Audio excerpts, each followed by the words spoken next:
Pune serum ഇൻസ്റ്റിറ്റ്യൂട്ടിൽ തീപിടുത്തം. നിർമ്മാണത്തിലിരിക്കുന്ന കെട്ടിടത്തിനാണ് തീപിടിച്ചത്. വാക്സിൻ നിർമ്മാണ യൂണിറ്റ് സുരക്ഷിതമാണെന്ന് അറിയുന്നു. KP അഭിലാഷ് ചേരുന്നുണ്ട്. അഭിലാഷ്, എങ്ങനെയാണ് ഈ തീ പിടിച്ചിരിക്കുന്നത്? ആർക്കെങ്കിലും അപകടം ഉണ്ടായിട്ടുണ്ടോ? മറ്റു വിവരങ്ങൾ തന്നെ നിലവിൽ ലഭിക്കുന്ന വിവരങ്ങൾ അനുസരിച്ച് പൂനെ സെറം ഇൻസ്റ്റിറ്റ്യൂട്ടിന്റെ ടെർമിനൽ 1 ഗേറ്റിനോട് ചേർന്ന് നിർമ്മാണം നടന്നുകൊണ്ടിരിക്കുന്ന കെട്ടിട ഭാഗത്താണ് തീപിടുത്തം ഉണ്ടായിട്ടുള്ളത്. അല്പസമയം മുമ്പാണ് തീപിടുത്തം നടന്നത്. സാധാരണ നിലയിൽ ഈ വാക്സിൻ ഉൾപ്പെടെയുള്ളവ നിർമ്മിക്കുന്ന ഭാഗത്തെല്ലാം തന്നെ അഗ്നിശമന സേന യൂണിറ്റുകൾ തന്നെ, കമ്പനിയുടെ സ്വന്തം യൂണിറ്റുകൾ തന്നെ പ്രവർത്തിക്കുന്നുണ്ട്. അതുകൊണ്ട് തീ അണയ്ക്കുവാനൊക്കെ വളരെ പെട്ടെന്ന് സാധിക്കുകയും ചെയ്യും. എന്നാൽ ഈ നിർമ്മാണ പ്രവർത്തനങ്ങൾ നടക്കുന്ന ഭാഗത്ത് അത്തരം സംവിധാനങ്ങൾ ഉണ്ടായിരുന്നില്ല. അതാണ് തീ ആളിപ്പടരാൻ കാരണം എന്നാണ് അറിയുന്നത്. പക്ഷേ ഇപ്പോൾ തന്നെ നിലവിൽ 4 അഗ്നിശമന സേന യൂണിറ്റുകൾ അടിയന്തരമായി തന്നെ പ്രദേശത്തേക്ക് എത്തുകയും തീ അണയ്ക്കുന്നതിനുള്ള നീക്കങ്ങൾ നടത്തുകയും ചെയ്യുന്നുണ്ട്.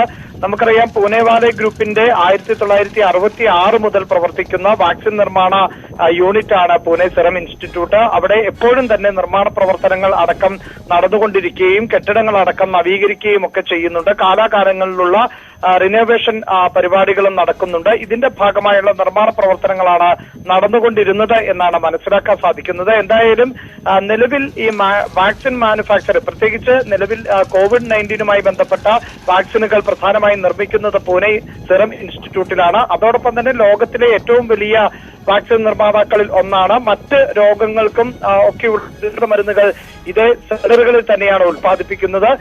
അത്തരം ഉൽപാദന കേന്ദ്രങ്ങളെ ഒന്നും തന്നെ ഈ തീ അഗ്നി ബാധിച്ചിട്ടില്ല എന്ന് തന്നെയാണ് നമുക്ക് ലഭിക്കുന്ന വിവരം. പ്രാഥമികമായ റിപ്പോർട്ടുകളാണ് പുറത്തു വന്നിരിക്കുന്നത്. തീ അണയ്ക്കുവാനുള്ള ശ്രമം നടക്കുന്നതായാണ് അധികൃതർ അറിയിച്ചിട്ടുള്ളത്. നിലവിൽ ഏതെങ്കിലും തരത്തിലുള്ള കാഷ്വാലിറ്റി ഒന്നും തന്നെ റിപ്പോർട്ട് ചെയ്തിട്ടില്ല തന്നെയാണ്.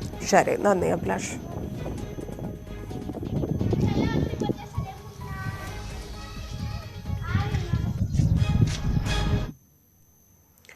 ഇതുവരെ കണ്ടിട്ടില്ലാത്ത മഹാമാരിയുടെ കാലഘട്ടത്തിലൂടെയാണ് നമ്മൾ കടന്നുപോകുന്നത്. വാക്സിനേഷനിലൂടെ കോവിഡിനെ ഒറ്റക്കെട്ടായി ചെറുക്കാനുള്ള തയ്യാറെടുപ്പിലാണ് രാജ്യം. സഞ്ജീവനി ക്യാമ്പയിനിലൂടെ നെറ്റ്വർക്ക് 18 ഈ പോരാട്ടത്തിൽ നിങ്ങൾക്കൊപ്പം ചേരുന്നു. ഒരാൾ സുരക്ഷിതനല്ലെങ്കിൽ ആരും സുരക്ഷിതരല്ല എന്നതാണ് സഞ്ജീവനി ക്യാമ്പയിന്റെ ആപ്തവാക്യം.